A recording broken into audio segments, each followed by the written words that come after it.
어, 계속 말씀을 드렸지만은 코로나 이후에 좋아졌다, 나빠졌다, 다시 반등했다가 수출 그냥 완만하게 나빠지고 내수는 뭐 주구장창 나빠지면서 계속 나빠지고 있는데 경제 성장률 전망이 제가 계속하는 동안에 작년도에 8월에 우리 처음 시작했을 때 올해 2025년 경제 전망이 2.2 정도였어요.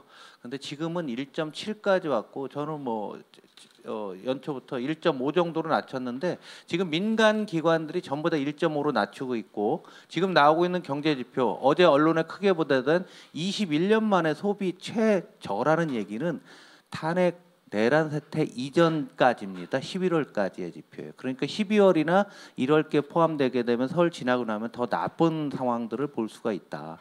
그래서 이 저 탄핵이 경제라는 의미는 뭐냐면 그 이전부터 계속 나빴던 것을 여러분들 지금 논리로서 잘 안 되는 것 같아요. 제가 바깥에서 보기에 왜 탄핵을 해야 되느냐가 경제적인 측면에서 놓고 보면 그 이전에 이미 맛이 갔었는데 탄핵을 안 하게 되고 윤석열이 다시 온다고 해서 이걸 돌릴 수 있느냐 전혀 불가능한 거 아닙니까? 지금 뭐 리더십도 기본적으로 안 되고요. 획기적인 조치를 할 수도 없지 않습니까? 이 시간이 길어지게 되면은 이 부분에 대해서 당 차원에서 여론전에서 상당히 우리가 많이 밀리고 있는 게 사실 아니냐. 일반인들은 그냥 맨날 싸우고 체포하는 것만 쳐다보지만 윤석열이가 다시 컴백했을 때 그럼 우리 경제가 좋아질 거냐라고 물어봤을 때 제가 보기에는 전혀 아니죠. 윤석열이가 큰 정책을 할 수 있겠습니까? 이게 길어지게 되면 지금 추경을 하는데 뭐 지난주에 허영 의원이 20조를 불렀어요. 어찌 됐건 뭐 논란한 데 가서 그 공식은 제가 1월에도 지난주에 말씀을 드렸고요.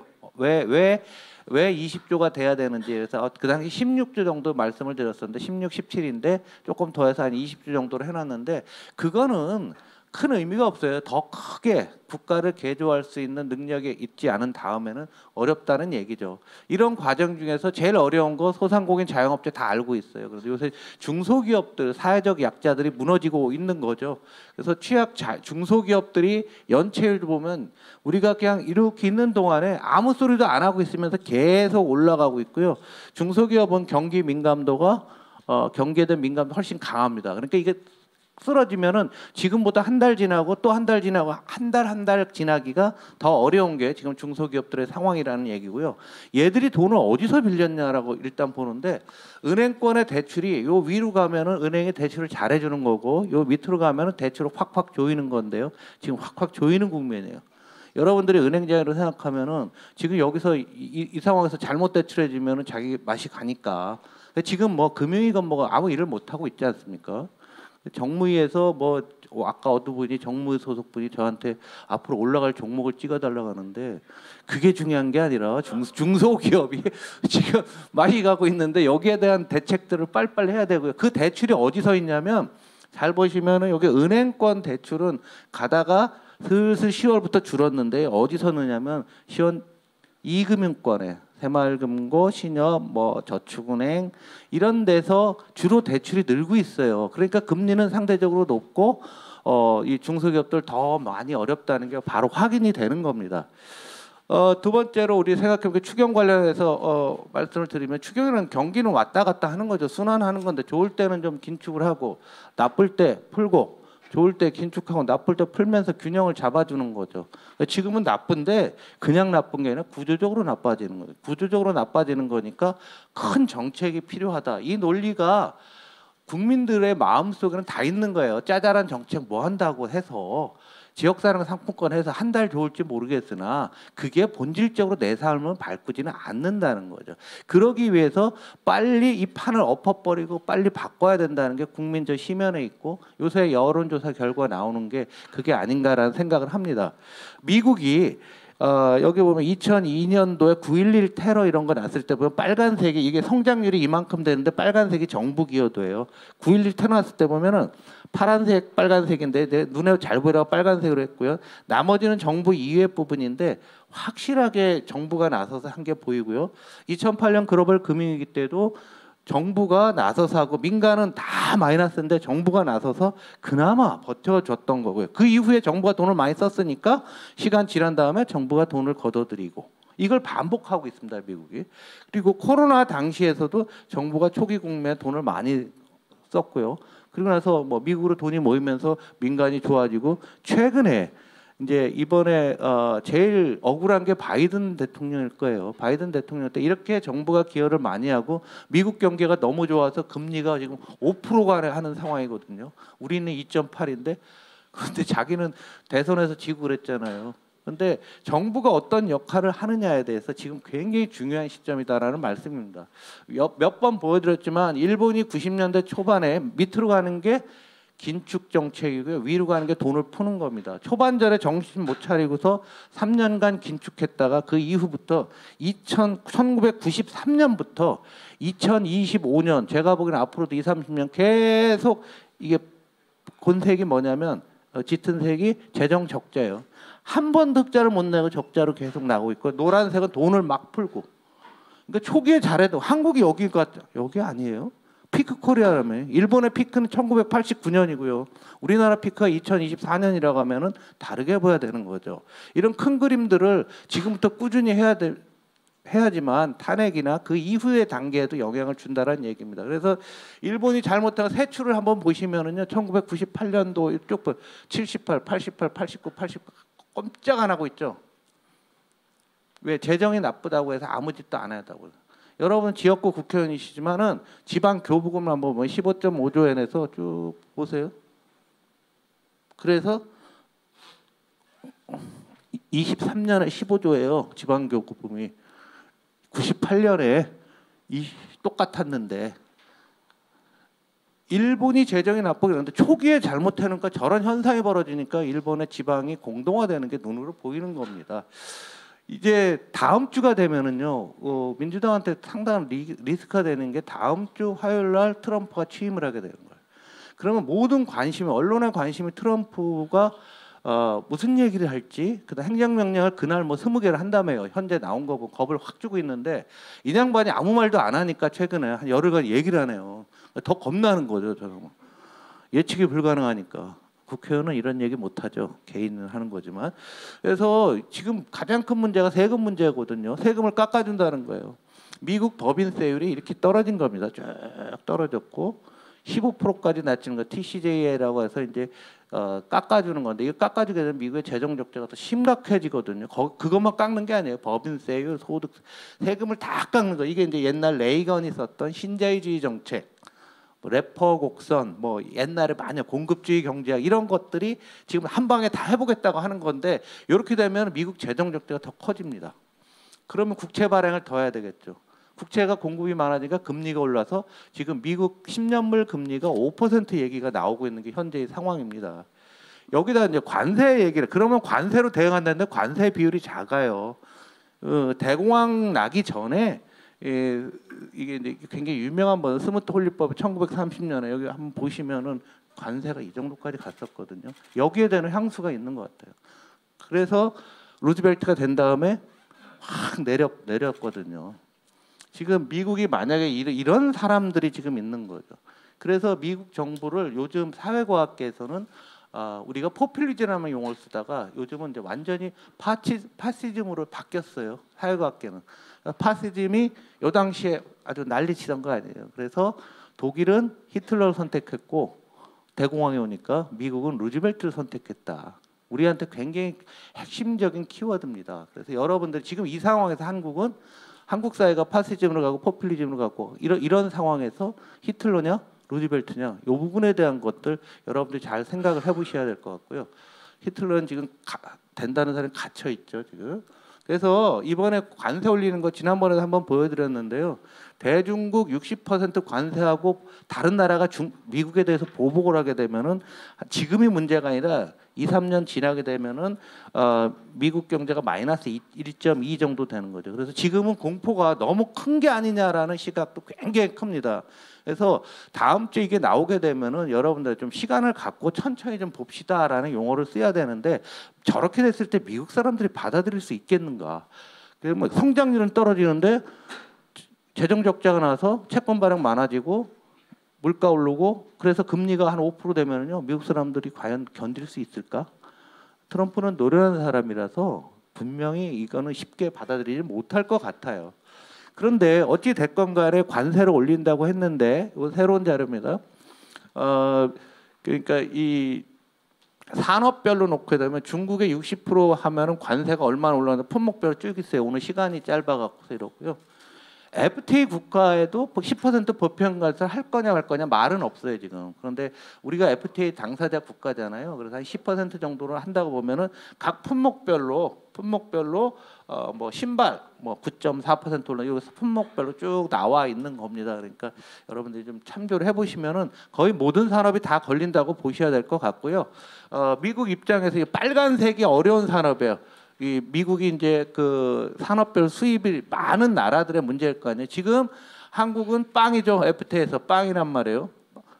제로인데 제로인데 한국, 캐나다, 멕시코 이런 나라들은 제로인데 딴 나라들은 조금씩 받고 중국은 이렇게 많이 받고 있는 거죠. 그리고 실질적으로 빵인 나라들이 효과가 더 클 수가 굉장히 위험하게 될 수 있고 산업별로는 이렇습니다. 그래서 여러 지역에 있는 핵심 제조업체들이 있으시면 어느 산업에 핵하는가 보면 이게 미국 수출 비중이 미국 입장에서 전체 수입 중에서 화학이라고 하면 한국이 8.5%를 수입하고 있다라는 이런 거거든요. 그래서 색깔이 빨간 산업이 여러 지역에 공장이 있으면 이번 설 연휴에 한번 방문해 보셔도 좋지 않을까라는 생각이 들고요. 우리나라 전체에 상당히 나쁘고 GDP는 산업연구원이 했는데 여러 시나리오가 있죠. 그런데 제가 보기에는 아마 이게 제일 맞지 않을까.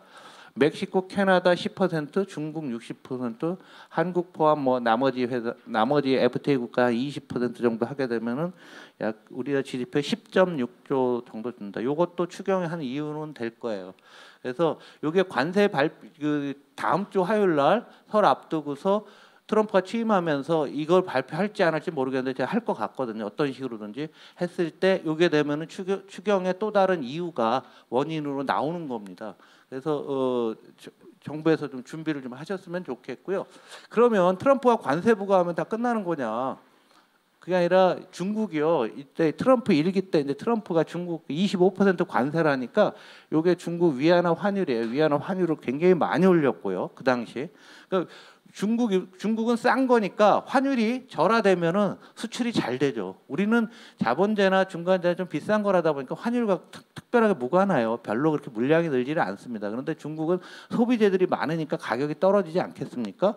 그래서 이렇게 올리고 또 하나는 중국은 그 이후에 수출이 이렇게 줄었는데 다른 나라로 우회를 다 했죠. 그게 멕시코와 캐나다에 우회했던 나라들이. 이런 나라들이 타격이 클 수 있습니다. 그래서 이번에도 중국이 위안화 환율을 절하한다고 지금 굉장히 중요한 포인트에 와 있어요. 1달러당 7.3 위안. 요게 이제 기본적으로 항상 고점이죠. 여기 보시면은 요 정도를 유지해 봤는데 여 위가 우리나라 환율로 따지면 1,500원하고 같다라고 보시면 돼요. 그래서 우리 환율이 지금 가만히 있는 게 트럼프 나와서 위안화 이렇게 올라가면 우리 다 같이 올라가는 거예요. 우리랑 상관없이. 우리 한국 경제는 중국과 연동성이 매우 강한 나라고요. 외국인 투자가들 다 그렇게 보고 있어요. 산업의 연관도도 매우 높기 때문에 이게 같이 올라가게 되면은 또 한 번의 위기가 있는 게 설 연휴 전에 이런 일들이 있을 수도 있다라고 보고 있습니다. 그리고 지금 우습게도 미국 경제는 너무 좋아요. 너무 좋고 물가도 많이 올라가고 있는데 이건 이제 이민 정책을 어떻게 할 거냐에 따라 성장률이 어떻게 된다는 얘기인데 이민 정책도 뭐 시간을 갖고서 뭐 되겠는데요. 일단 가장 현실적인 거는 미국의 노동에 대한 수요가 굉장히 높고요. 실업률이 매우 낮습니다. 그래서 지난주 토요일 날 근데 미국 시간 금요일 날 미국 고용 지표가 나왔는데 너무 좋은 거예요. 그래서 물가가 더 올라가지 않겠느냐. 물가가 더 많이 올라가니까 금리가 올라갈 수밖에 없는 거죠. 그래서 미국 10년물 금리가 4.8이 됐어요. 일주일 사이에 또 올랐습니다. 그러면 우리나라 금리 내일 모레 한국은행이 금통위가 있는데요. 금리 내리지 못할 것 같아요. 지금까지는 지난주 이 고용지표 나오기 전까지는 금리를 낮출 거로 다 봤는데 더 낮추게 되면 미국과 금리 차가 너무 많이 벌어져요. 우리나라 2.8이고요. 그 다음에 미국이 4.8이라고 하면은 2% 포인트 차이 나는데 한국이 더 내릴 수 있을까? 뭐 워낙 경기가 안 좋으니까 할지 모르겠지만 내리건 안 내리건 굉장히 힘든 상황이라는 얘기죠. 그래서 그나마 지금은 큰 그림은 디플레이션 분위기이기 때문에 금리가 올라가는 나라, 경기가 좀 그렇다면 괜찮은 나라입니다. 미국은 이렇게 올라가는데 한국은 떨어지고 있고요. 영국은 올라가는데 독일, 프랑스 떨어지고 있고요. 일본은 그나마 좀 나아진 편이게 중국이란 나라가 연 5% 성장하는 나라 10년 국채가 1.6까지 떨어져 있습니다. 이 얘기 굉장히 힘들고 어려운 국면이 계속된다라고 보는 거죠. 그래서 결론적으로 말씀드리면은 여러분들이 설 연휴 기간 중에 누구한테 짧게 설명하는 부분들이 굉장히 많이 필요할 텐데요. 그냥 이렇게 한번 말씀을 드리면 내란 사태 이전에 이미 경제는 끝난 거고 그 지표를 우리가 보고 있는 거다. 매일매일 아파트. 두 번째, 트럼프 정부의 거센 공격이 시작되는데 다음 주 화요일 정도부터 일반인들이 알게 된다. 근데 우리가 시간적으로 굉장히 절묘한 게요. 21일 다음에 그 다음 주에 바로 설 연휴잖아요. 중국도 춘절 연휴 얘네 열흘씩 쉬거든요. 그리고 그러다 보니까 한국이 뭐 대비할 상황도 없어요. 그래서 지금부터 또 다른 어떤 위기가 오고 있는 거고요. 이러니까 중국이나 유럽도 경기 부양책을 세게 하고 있고 이 과정 우리가 많이 거듭 정치적인 이슈 이거는 다 글로벌 이슈들이 하는 동안에 사회적 약자들은 더 어려워지고 있고 그래서 물가 환율 금리는 당분간 내려오기 어렵다. 현 상태 유지되는데 너 버틸 수 있니? 이 부분에 대한 게 굉장히 중요한 것 같고요. 올해 경제 성장이 1% 중반으로 낮아지고 있다. 그래서 큰 판을 뒤집으려고 하면 이 정도 갖고서는 안 되고 거대한 정책이 필요한데 지금 탄핵 국면에서는 그런 정책을 실행할 수도 없고 윤석열이 복귀해도 그런 정책 할 방법이 없고 지지가 없는데 어떻게 가능하냐 이거죠. 굉장히 어려우니까 하여간 빠르게 합시다라는 얘기입니다. 제가 좀 말이 좀 길었던 것 같아요. 저는 여기서 마치고 김현철 교수님 말씀 듣겠습니다. 감사합니다.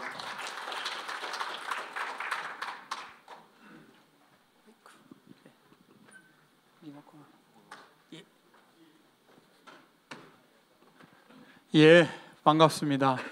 또 반가운 얼굴들 많이 계시고 해가지고 더군다나 지금 한국이 굉장히 어려운 상황에서 여러분 뭐 불철주야 이렇게 노력해 주시는데 또 이 경제 공부까지 이 새벽에 와서 이렇게 해주고 모습을 보니까 굉장히 든든합니다. 저는 이제 오늘 왜 한국 경제가 무너졌는지 그리고 그걸 어떻게 이제 바로 세워야 될 건지 이제 그거를 좀 한번 말씀드리려고 합니다만은 시간이 굉장히 오늘 제약되어 있는 관계로 굉장히 빨리 좀 설명을 드리려고 합니다. 나중에 필요하시면 자료 같은 거를 참조하시면 될 것 같은데요. 한국 경제는 결국은 3번의 어퍼컷으로 그냥 무너져 버렸습니다. 이거는 저는 이제 계속적으로 이제 2년 과잉 이것 때문에 결국은 한국 경제를 그냥 무너뜨렸다라고 하는데요. 첫 번째 어퍼컷은 탈중국 선언입니다. 중국이 우리 경제에 얼마나 중요한지는 뭐 기업에 있는 분은 너무나 잘 아시는데요. 저는 이 탈중국이 결국은 지난 우리 기업들이 30년간 그렇게 어렵게 일구어낸 북방 경제 영토를 한순간에 포기해버린 그런 이제 무모한 일이라고 보거든요. 그래서 여기에 대해서는 사실은 경제계 내에서는 계속적으로 반대의 목소리를 내왔는데 언론에 제대로 보도가 안 돼 있는 겁니다. 예를 들어 가지고 대한상공회의소 회장이 2번에 걸쳐 가지고요 탈중국 선언에 있자 그의 제주 포럼에서 탈중국 절대 안 된다. 왜냐하면은 탈중국은 사실은 속마음은 뭐냐면은요, 이건 너무 감정적인 액션이다.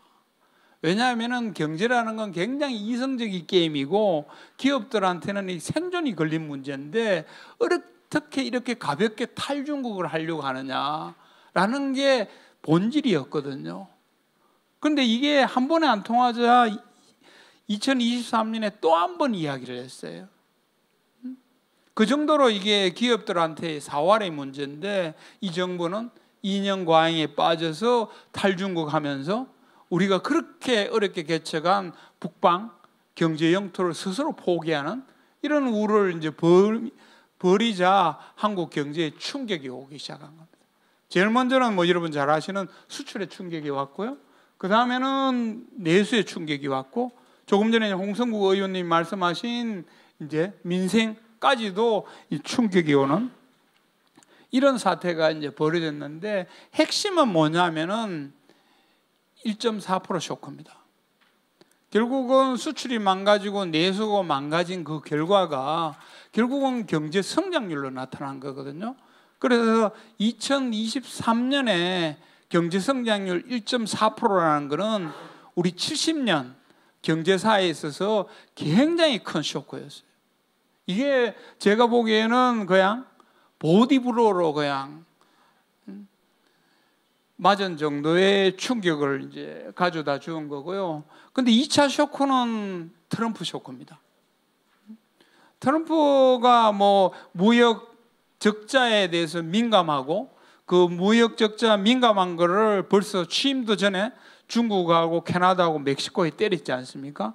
그 정도로 이제 무역 적자에 민감한데 사실은 무역 적자국 중에서 우리는 랭킹이 저 밑이에요.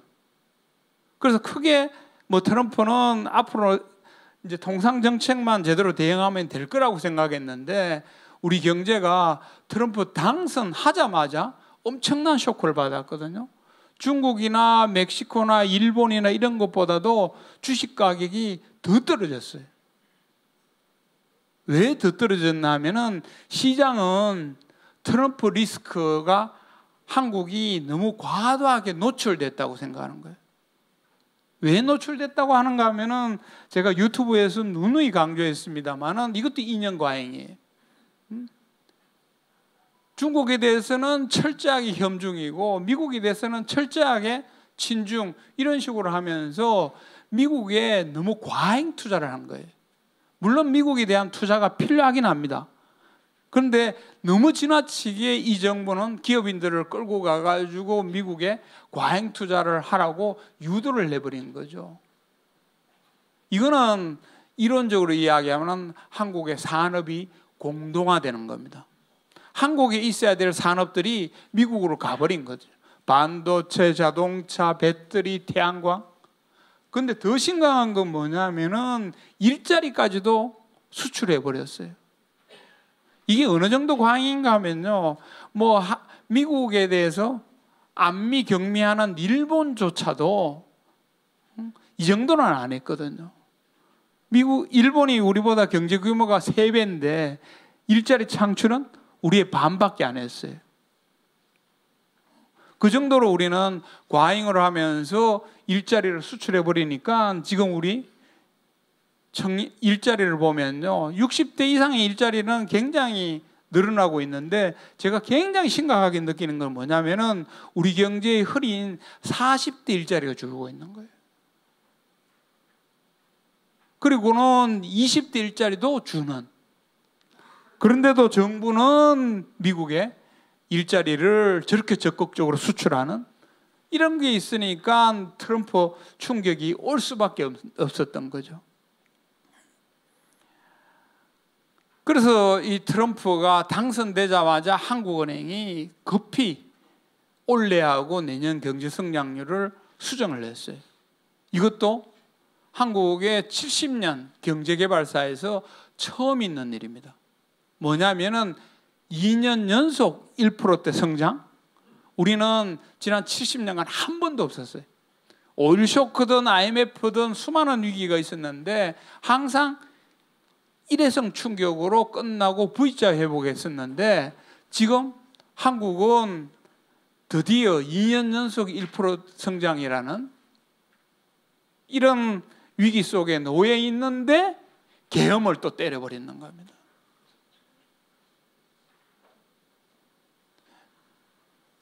이거는 뭐 저는 말도 안 되는 일이라고 하는데요. 근데 저는 이제 일본 전문가이기 때문에 하나 말씀드리려고 하는 건 뭐냐면은 이 미국의 하버드의 케네디 스쿨을 창조한 사람이 뉴 스타트라는 학장입니다. 이 사람이 이제 그 루즈벨트부터 레이건까지 대통령학의 최고의 권위자인데요. 이 사람이 뭐라고 이야기했는가 하면은 대통령의 최고의 업의 본질은 설득업이라고 했어요. 설득업. 야당도 설득하고 국회도 국민도 설득하고 시민단체도 설득하는 설득업이라고 했는데 이분은 야당 대표를 제가 알기로는 한 번 만났습니다. 그런데 일본의 수상은 몇 번 만났는가 제가 세려봤더니만 14번을 만났어요. 이거는 대통령의 업을 포기한 대통령이에요. 그런데 이분이 안타깝게도 단순히 일시적으로 한국 경제를 디스트럭트한 게 아니고요. 저는 계속 강조하는 게 이제 포버스에 나오는 윌리엄 패색, 이 기사를 우리가 굉장히 많이 제가 소개를 한 이유가 뭐냐면은 윌리엄 패색이요, 일본에서 활동하고 있는 최고의 일본 저성장 경제 전문가예요. 이 사람이 두 가지를 이야기했습니다. 윤석열의 계엄은 한국의 GDP를 킬했다는 거예요. 날려버렸다는 거예요. 두 번째는 뭐냐면 이런 식으로 GDP를 날려버리면요, 일본처럼 장기 저성장으로 들어갈 거라고 그랬어요. 그렇게 장기 저성장으로 들어가면은 한국 5천만 국민들이 두고두고 이거를 갚아야 되는 그런 어려운 지경으로 갈 거라고 이 사람이 이야기한 겁니다. 그래서 이 세 번의 이 충격으로 무너뜨린 이 한국의 경제는 그러면 어떻게 바로 세울 것인가? 뭐 다양한 대책을 이야기했습니다만 가장 중요한 건 뭐냐면은 이 세 번의 충격을 빨리 회복시키는 거예요. 첫 번째 쇼크는 뭐냐면은 아까 말씀드린 것처럼 우리 스스로 북방 경제 영토를 버렸어요. 이거 회복해야 되죠. 그런데 벌써 기업들은 움직이고 있습니다. 현대자동차, 여러분 아시다시피 중국에 자동차 거의 못 판다고 생각하는데요. 작년 말에 현대자동차가 중국 전략을 다시 세웠어요. 그 전략의 핵심은 뭐냐면은 In China for Global이에요. 중국에 무조건 들어간다. 왜? 중국 시장을 잃는 순간 세계 시장을 잃기 때문이에요. 이거는 뭐 이코노미스트라든가 다른 경제지에서도 누누이 강조하는 겁니다. 중국이, 우리 김태년 의원님도 뭐 계시지만은 중국이 과거의 중국이 아니에요. 더 이상 생산 시장이 아니고 이거는 세계 최대의 소비 시장이에요. 이 세계 최대의 소비 시장을 잃은 기업은 미래가 없는 거예요. 그래서 현대자동차마저도 중국 시장을 이제 바꿨고, 더군다나 우리가 탈중국 한다는 속에서 우리가 놓친 게 뭐냐면은 중국 기업들의 엄청난 추격을 간과해 버렸습니다. 이게 두고두고 한국 경제에 발목을 잡을 거예요. 그리고 두 번째는 아까 말씀드린 것처럼 탈중국 하면서 결국은 수출 충격이 내수 충격으로 왔는데, 내수 충격에 제일 중요한 게 내수 경제를 살리는 건데, 이거는 뭐 홍성국 의원님이 이제 추경을 해야 된다라고 말씀하셨는데 이거 반드시 해야 됩니다. 지난 2년간 경제에 돈을 안 공급하다 보니까 지금 돈이 돌지를 않는 거예요. 그래서 이거를 하면서 이제 1차 충격을 만회하는 게 중요하고요. 두 번째 충격이 이제 트럼프 충격이라고 말씀드렸는데, 트럼프 충격의 제일 중요한 거는 이번에 여야정 대책반 만들었습니다만, 저는 국회라도 일단은 미국 가고 중국 가고 해외를 가면서 일단 의원 외교를 풀가동해야 된다고 봅니다. 그리고 트럼프가 이제 20일 취임하게 되면 엄청난 통상정책에 충격을 줄 텐데요. 근데 그거는 우리가 벌써 일기를 경험해 봤습니다. 저도 트럼프하고 협상을 해 봤는데요. 차라리 바이든보다는 트럼프가 훨씬 더 하기 좋아요. 왜? 이 사람은 기업인 출신이라서 굉장히 일관성이 있어요. 그런데 바이든은 지난 우리 보면은요, 아주 외교의 이 달인처럼 낡고 따라가지고 아주 미사 여구는 그럴듯하게 하는데 하나같이 한국을 덩쳐왔어요. 아니, 저는 확실하게 이야기할 수 있습니다.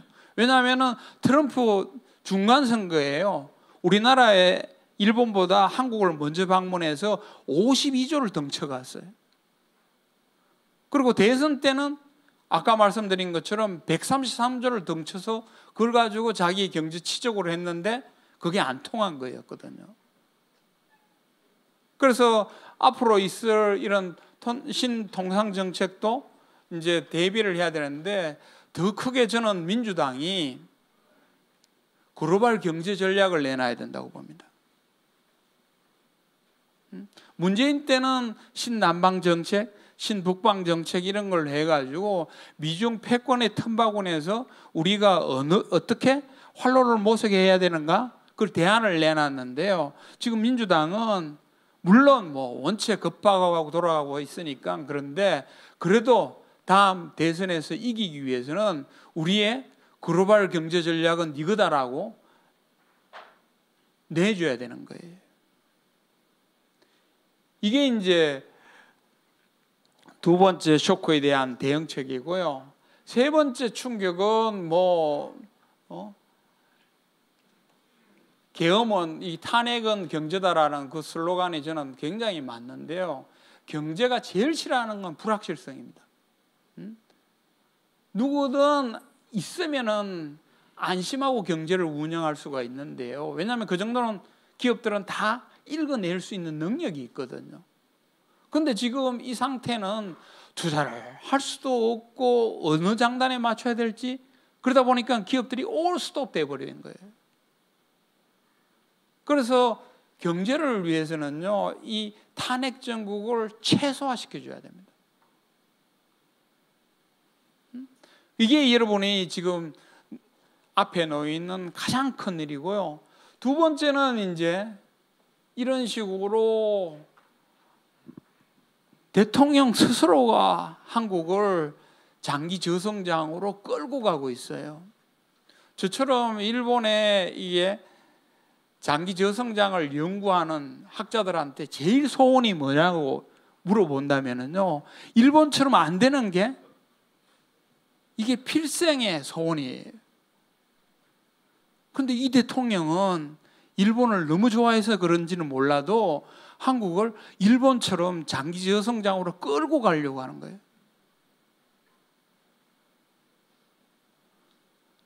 그래서 이걸 어떻게 이제 회복하느냐라는 게 제일 중요한데요. 물론 신속히 북방 영토도 회복하고 추경도 해야 되지만은 제일 중요한 거는 1%대로 무너져 가고 있는 한국 경제를 2%로 회복시켜야 됩니다. 이 1%하고 2%는 뭐 1% 차이밖에 안 보이지만은요, 아닙니다. 천냥지차입니다. 숫자 그대로 2배예요. 왜냐하면은 여러분 민생위기 때 봤지 않습니까? 1% 성장하니까 어떤 현상이 벌어지는지 여러분 현장에서 경험하잖아요. 왜냐하면은요, 2% 정도 경제가 성장해 주면은요, 한계 중소기업이나 한계 소상공인들한테도 비용을 깎아주고 뭐 이자를 할인해주고 이런 경비 절감성으로도 어느 정도 버틸 수 있는 여력이 생기는 거예요. 근데 이게 1%로 빠지면은요, 경비 절감 조치로는 해결이 안 됩니다. 자영업자 한번 보세요. 뭐 이자 깎아주고 뭐 세금 깎아준다고 해가지고 고맙다고 이야기 하나요? 안 하잖아요. 그들의 이구동성은 장사가 안 된다는 거예요. 매출이 안 일어난다는 거예요. 이건 어디서 생겼냐면은 1%차 때문에 생깁니다. 2% 정도 경제가 성장해 주면은 이게 굉장히 안정적인 성장이에요. 안정성장. 이걸 가지고 저성장이라고 아무도 이야기하지 않습니다. 근데 1%는 이건 저성장이에요. 경비 절감 가지고는 못 버티는 경제 성장이에요. 그래서 여러분이 정권을 잡으면은 1% 성장을 빨리 2%대로 회복시켜주는 긴급 조치도 해야지만은 또 하나 개혁 작업도 같이 해줘야 되는 겁니다. 여러 가지 개혁 작업이 있는데 저는 오늘 세 가지만 좀 강조드리겠습니다. 하나는 뭐냐면요, 가장 중요한 구조개혁은 산업 경쟁력 회복하는 거예요. 왜냐하면 이거는 벌써 뭐 우리나라 언론에도 나와 있는 것처럼요, 일본은행 총재가 전 총재가 한국 인터뷰에서 돈 풀어봤더니만은 이거 안 되더라는 거예요. 환율 이렇게 해가지고 뭐 수출 물고 튼다고 안 되더라는 게, 본질은 어디 있느냐? 경쟁력에 있다는 겁니다. 더군다나 우리가 탈중국 하면서 중국을 간과해 버렸어요. 중국이 산업 경쟁력에서 엄청나게 따라오는 것을 우리가 3년간 무시해 버렸습니다. 이거는 두고두고 우리가 후회할 실기예요. 그래서 산업 경쟁력을 어떻든 회복해서 일본처럼 장기 저성장으로 빠져들가지 않도록 해줘야 되는데, 이 경쟁력에는요, 대기업의 산업 경쟁력만 아닙니다. 우리 정태호 의원도 계시지만은 우리 중소 기업들의 경쟁력을 회복해 줘야 되는데요, 이 중소 기업들, 벤처들 경쟁력 회복해 주는데 김대중 정권이든 우리 지금 정권까지도 계속 노력해 왔는데, 이 정권은 이 중소 벤처 육성까지도 2년간 손 놓아 버렸어요. 그래서 빨리 벤처 육성으로 다시 핸들을 잡고 우리 중소 벤처 기업들이 경쟁력을 회복할 수 있도록 도와주는 이 일도 엄청나게 중요한 겁니다.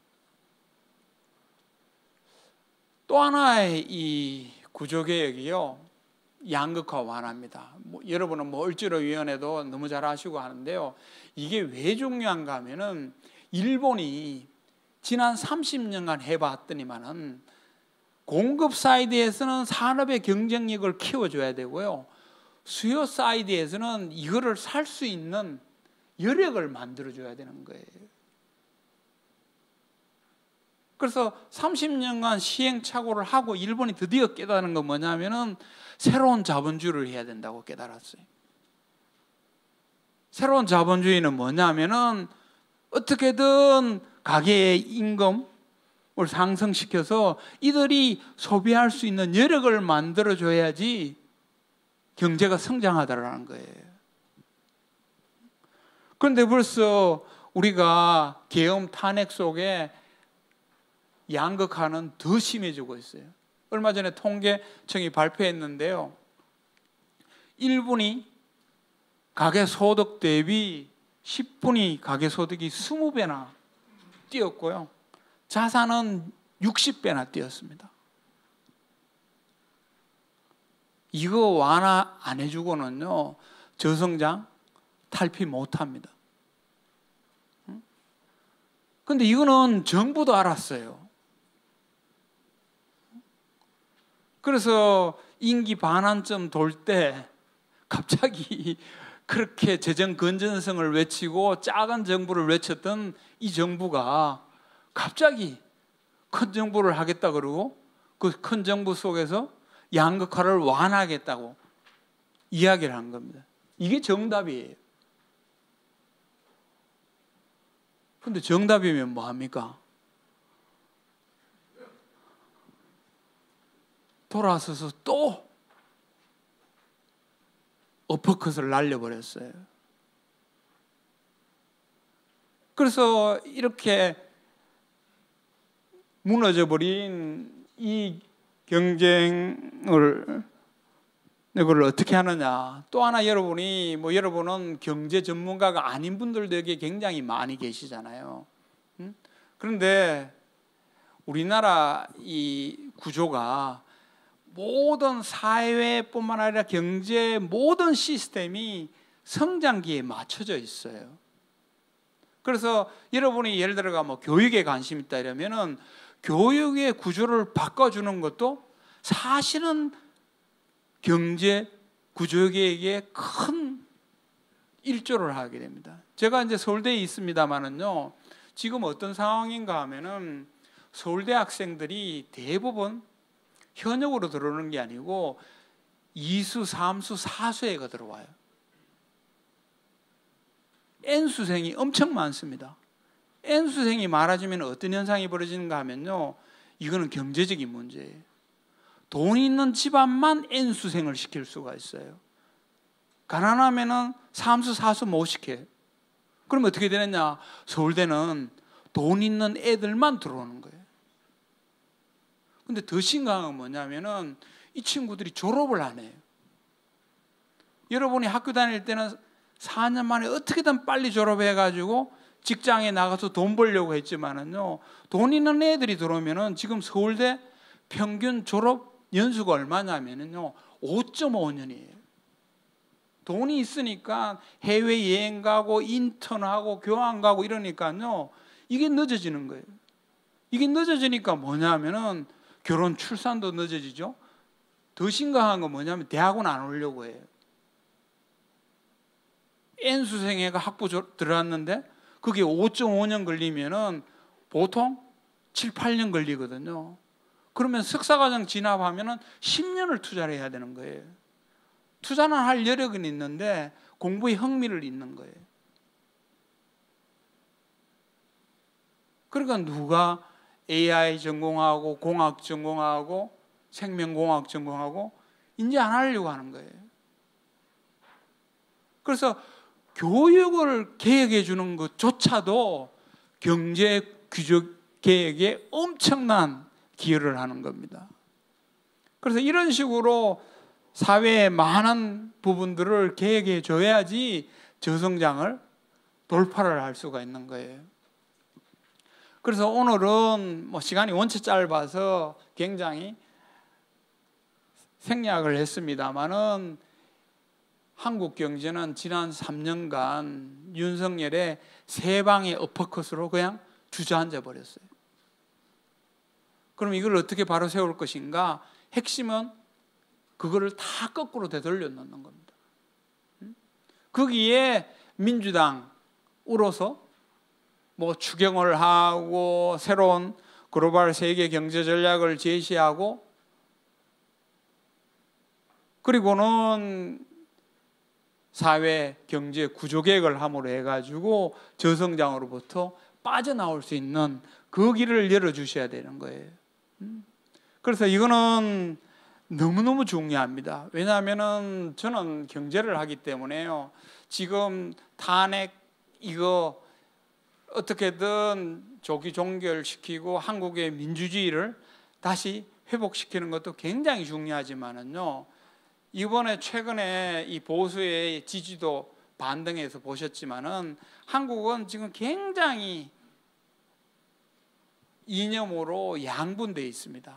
그래서 보수층을 끌어안고 그리고 중도층을 포섭하기에는 굉장히 어려운 구조가 되어 있는 거예요. 근데 경제는 다릅니다. 경제는 보수층도 설득할 수 있고 중도층도 끌을 수 있는 굉장히 큰 무기예요. 그리고 실질적으로 여러분이 40 총선에서 왜 이겼나 보면은 물론 다른 요인도 있지만은 굉장히 중요한 거는요, 경제였어요. 그때 벌써 첫 번째 어퍼컷으로 한국 경제가 무너지고 있었던 거거든요. 그리고 다음 조기 대선도 저는 경제 이슈가 굉장히 중요하다고 봅니다.